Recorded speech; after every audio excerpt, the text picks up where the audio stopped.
कब करना शुभ रहेगा, उसका शुभ मुहूर्त क्या है, और साथ के साथ यह भी इस वीडियो में जानकारी मिलेगी कि रामा तुलसी का विवाह करें या श्यामा तुलसी का। तुलसी विवाह की संपूर्ण पूजा विधि, संपूर्ण नियम, ताकि आपको पूर्ण रूप से सुख प्रदान हो, उपाय इत्यादि की जानकारी संपूर्ण रूप से इस वीडियो में प्राप्त होगी। देर न करते हुए शुरू करते हैं। आप सभी को मेरा ओम नमो भगवते वासुदेवाय, श्री शिवाय नमस्तुभ्यम। जैसा कि तुलसी विवाह एकादशी तिथि के दिन भी किया जाता है, सबसे पहले आप सभी 23 नवंबर को एकादशी के दिन भी तुलसी विवाह कर सकते हैं। आप सभी चाहें तो तुलसी विवाह द्वादशी के दिन भी कर सकते हैं, कोई दिक्कत की बात नहीं है। आप सभी के प्रश्न प्राप्त हो रहे हैं कि एकादशी जिस दिन हम तुलसी विवाह करें, एकादशी या अन्य दिनों में क्या व्रत करना जरूरी है। तो यह महादान के रूप में, महायज्ञ के रूप में जाना जाता है। प्रयत्न करें आप सभी आवश्यक रूप से व्रत कर सके। अब जानते हैं पूजा विधि और अन्य नियम। धीरे धीरे वीडियो में आपको पूर्ण रूप से ज्ञात हो जाएंगे, तो पूरा वीडियो ध्यान से सुनिए। 2023 में सबसे पहले पूजा का शुभ मुहूर्त सुबह के समय में 23 नवंबर के दिन एकादशी व्रत किया जाएगा, तो 6:50 से 8:09 के आसपास सुबह का रहेगा। रात्रि का 5:25 से 8:46 के आसपास रहेगा। स्क्रीन पर भी चीजें दी हुई है। अब जिस स्थान पर भी पूजा करें, हमेशा हमारे गुरुजी कहते हैं आटे का और हल्दी का रंगोली बना लीजिएगा। रंगोली बनाएं तो बहुत शुभता के रूप में इसे जाना जाता है। अगर मिट्टी का घर है या किसी भी चीज़ से वहाँ पर लीपन कर लीजिए, और साथ ही आप वहाँ पर पोछा इत्यादि लगा लीजिए। अगर मार्बल इत्यादि है तो इस तरह से जरूर से आप सभी रंगोली बनाने का प्रयत्न करें। साधारण सरल तरीके से स्वास्तिक भी बना सकते हैं, परंतु बनाए जरूर। अब माता तुलसी को विराजमान कर लीजिए किसी भी स्थान पर। रामा और श्यामा तुलसी, किसी भी तुलसी का पूजन किया जा सकता है, विवाह के काम में लिया जा सकता है, कोई दिक्कत की बात नहीं है। तुलसी माँ एक ही है, बस उनके रंग का अंतर है। अब आप सभी सबसे पहले किसी भी पूजा पाठ में कलश स्थापना जो है आवश्यक होती है, तो श्री कलश अर्थात नारियल रखकर भी आप कलश स्थापना कर सकते हैं। नहीं तो साधारण सरल तरीके से छोटी सी पूजा है, जो है आप दीप कलश भी रख सकते हैं। एक कलश ले लीजिए, जिसके मुख पर मौली बांध लीजिए, स्वास्तिक बना लीजिए, कंठ तक जो है गंगा जल और जल भर लीजिए, और उसके अंदर 1 रुपये का सिक्का और हल्दी की गांठ और साथ ही थोड़ी सी दूर्वा, फूल, और इस दिन अक्षत अर्थात चावल काम में नहीं लिए जाते। एकादशी के दिन चावल नहीं खाए जाते, तो इस चीज का ध्यान रखें। स्पर्श भी नहीं करते भक्तजन, तो गेहूं या तिल काम में ले सकते हैं। इन चीजों का ध्यान रखें, नियमों के तहत कार्य करें। इस तरह से आप एक पूर्ण पात्र रखकर उसके ऊपर गेहूं रखकर दीप कलश स्थापित कर लीजिए। सफेद तिल का आसन आप सभी दे सकते हैं। चाहे तो कलश में आप सभी आवश्यक रूप से विशेष विधान के तहत अष्टदल बना सकते हैं, स्वास्तिक का नीचे निर्माण कर सकते हैं, उसके ऊपर रख सकते हैं, परंतु साधारण सरल तरीके से भी आप आसन देने के साथ साथ जो है थोड़ा सा आसन दे दीजिए और पूजा कर लीजिए। इस तरह से ही श्री हरि विष्णु की भी पूजा कर लेंगे। सभी के ऊपर जल का छींटा करेंगे स्नान के भाव से, स्वयं की भी शुद्धि करेंगे, तो आचमन कर लेंगे। आपकी इच्छा है, आप करना चाहें तो, मैं तो विधान बता रही हूँ। साथ ही स्वयं पर भी जल के छींटे ले लेंगे। यह पूजा का विधान होता है। जिस स्थान पर भी तुलसी विवाह करे, सुंदर मंडप सजा लीजिए और साथ ही प्रभु स्मरण करते हुए सगुन के गीत गाते हुए जोड़े के साथ विवाह करें। शुभ ही शुभ माना जाता है। साल भर में पड़ने वाला यह महा त्योहार होता है, जो सबसे बड़ी एकादशी के रूप में जाना जाता है। इस दिन से आप एकादशी का व्रत भी शुरू कर सकते हैं। अब संकल्प की विधि जान लीजिए। आपने देखा होगा गुरुजी हमेशा संकल्प लेते हैं। आप सभी अपने हाथ की हथेली में थोड़ा सा तिल ले लीजिए, 1 रुपये का सिक्का और एक फूल लेकर अपना नाम गोत्र बोलें और प्रभु स्मरण करते हुए सबसे पहले सभी देवी देवता, कुल देवी देवता, पितृ इष्ट देवी देवताओं को आमंत्रित करें। उनसे प्रार्थना करें कि हे प्रभु, आज महायज्ञ करने जा रही हूँ, तुलसी विवाह विशेष पूजा करने जा रही हूँ। इस पूजा को सफल बनाकर मेरे को इसका उचित फल दे, ऐसा कहते हुए संकल्प लें और जमीन पर इसे छोड़ दीजिए। यह हो गया संकल्प विधान। अब बारी आती है, हमारी पूजा पाठ का साक्षी होता है दीपक। सबसे पहले दीपक प्रज्वलित करें किसी भी पूजा पाठ में।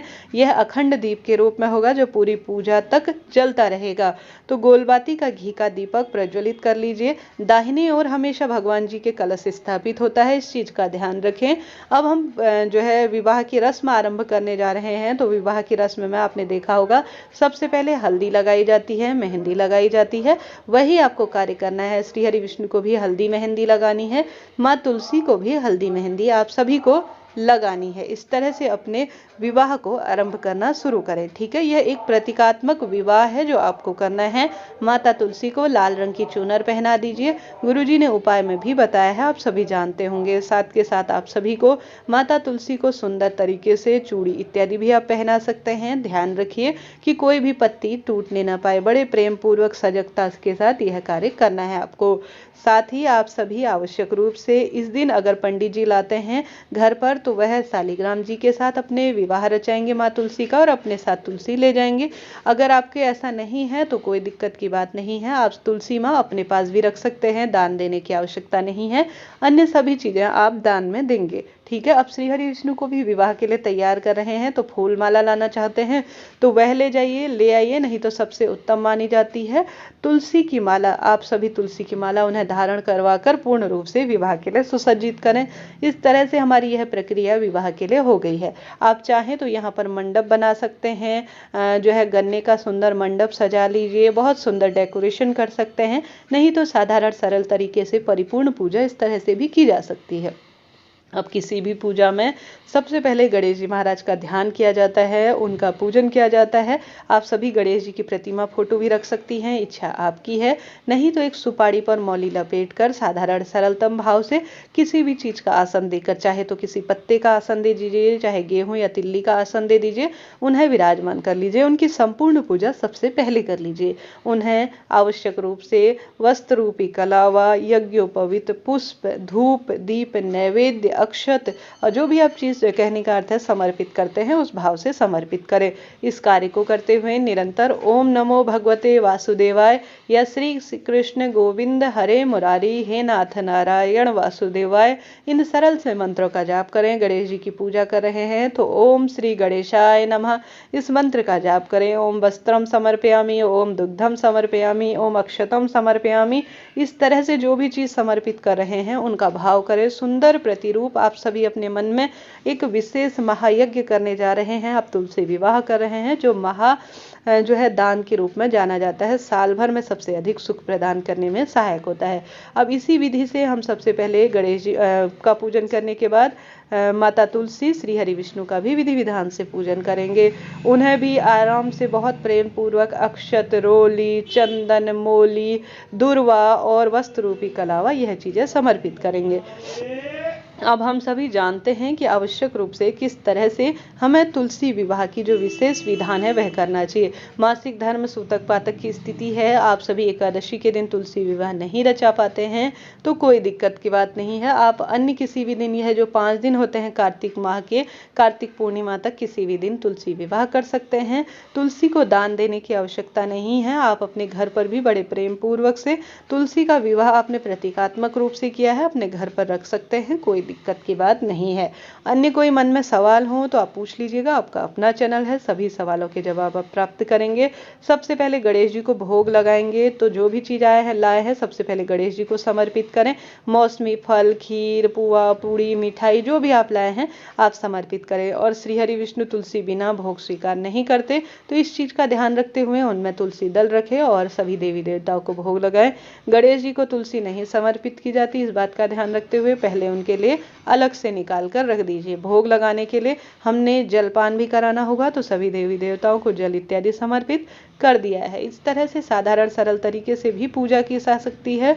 पूजा बड़े आडंबर की या बड़े प्रतिरूप की आवश्यकता नहीं, सरलतम जो है सूक्ष्म भाव से सच्चे मन से भी पूजा की जा सकती है। अब हमने सभी कार्य कर लीजिए, अब बारी आती है गठबंधन की। तो आप सभी इस तरह से श्री हरि विष्णु के लिए पीला कपड़ा, माँ तुलसी के लिए लाल कपड़ा लेकर गठबंधन के स्थान गठजोड़ पर आप सभी अंत में जो कोना होता है उस स्थान पर 1 रुपए का सिक्का, आवश्यक रूप से सुपारी और थोड़ा सा तिल रखकर जो है एक स्थान पर, यहाँ पर ही आप सभी 7 फेरे का भाव करते हुए एक व्यक्ति माता तुलसी को पकड़े, एक व्यक्ति श्री हरि विष्णु को पकड़े और सुंदर भाव से फेरे कर रहे हैं। इस भावना से अपने ही स्थान पर, उसी स्थान पर 7 परिक्रमा 7 फेरे आप लगवा लीजिए। यह हो गया फेरों का कार्य। इसके बाद बारी आती है मंगलसूत्र। मंगलसूत्र जो है आप सभी मंगल विवाह करने जा रहे हैं तो श्रीहरि विष्णु से छुआकर माता तुलसी को आप आवश्यक रूप से जो है उन्हें पहना दीजिए। यह हो गया मंगलसूत्र का कार्य। इसके बाद बारी आती है सिंदूरदान। यह एक विवाह की रस्म है जो आपको करनी है, ठीक है। अब सिंदूर जो है आप एक चांदी का सिक्का ले सकते हैं, नहीं तो सामान्य जैसा भी आपके घर पर सिक्का है वह ले लीजिए और श्रीहरि विष्णु को जो है स्पर्श कराकर माता तुलसी में सिंदूर समर्पित करें। जिस तरह से विवाह की रस्म की जाती है, सिंदूर दान किया जाता है, ठीक उसी तरह से आप सभी सही विधि से इस तरह से सिंदूर दान करें। यह सिंदूर दान की रस्म हो गई जो आपने कर ली। इस तरह से जो है यह विवाह पूर्ण हो गया। कार्तिक माह में सिंदूर माता तुलसी में नहीं चढ़ाया जाता, सिर्फ इस दिन हम बेटी मानकर उनका पूजन करते हैं। इस दिन ही से जो है उन्हें सिंदूर लगाना आरंभ किया जाता है। तो इस तरह से आपको तुलसी पूजा करनी है और तुलसी विवाह इस तरह से संपूर्ण करना है। अब आपको आवश्यक रूप से उपहार स्वरूप, गिफ्ट स्वरूप माता तुलसी को सुहाग की सामग्री अपनी क्षमता सामर्थ्य अनुसार जितना आपकी इच्छा है उतना आप समर्पित करें। कन्यादान हम सभी करते हैं तो कुछ ना कुछ कपड़े, बर्तन इत्यादि दान देते हैं, तो आप सभी इस तरह से पैंट शर्ट का कपड़ा, साड़ी और कुछ जो आपके पास पैसे हैं वह रख लीजिए। कोई जो है अन्य चीज़ जैसे कि स्वर्ण दान करते हैं, चांदी का दान करते हैं, अपनी इच्छा अनुसार आप अन्य चीज़ें जो आपकी इच्छा है वह दान करने के लिए जो है श्रीहरि विष्णु माता तुलसी को देकर रख दीजिए। अब यह सभी चीज़ें ब्राह्मण जी को दान में देनी है, इस बात का ध्यान रखते हुए आप सभी दान करें, ठीक है। यह बात हो गई। अब बारी आती है तुलसी विवाह देवउठनी एकादशी व्रत कथा सुनने की। अब आप अंत में अपने हाथ में फूल और थोड़ा सा गेहूं लेकर या जो भी चीज आप ले रहे हैं विवाह की कथा का सुंदर श्रवण करें, मांगलिक गीत गाएं। इसके बाद जो है एक कपूर जला लीजिए, एक दीपक लगा लीजिए और सुंदर भाव से सबसे पहले गणेश जी की आरती करें, फिर माता तुलसी की आरती करें, फिर श्री हरि विष्णु की विधि विधान से आरती कर भूल चूक के लिए क्षमा प्रार्थी होते हुए अपने जीवन में सब सुख प्रदान हो, यह कहते हुए इस तरह से अपने विवाह की जो सारे कार्य हैं वह पूर्ण करें। भूल चूक के लिए क्षमा प्रार्थी हों और आप विस्तृत स्वरूप में से करना चाहते हैं तुलसी विवाह तो वह भी कर सकते हैं, इच्छा आपकी है। यह वीडियो आपको कैसा लगा बताइएगा जरूर। कोई मन में सवाल रह जाए, कोई बात पूछनी हो, किस तरह से आप अन्य जो है कोई सवाल जानना चाहते हैं तो तुरंत पूछ लीजिएगा, आपको अपने सभी सवालों का जवाब प्राप्त होता है। मिलते हैं इसी तरह की रोचक जानकारी के साथ। जय मां तुलसी, जय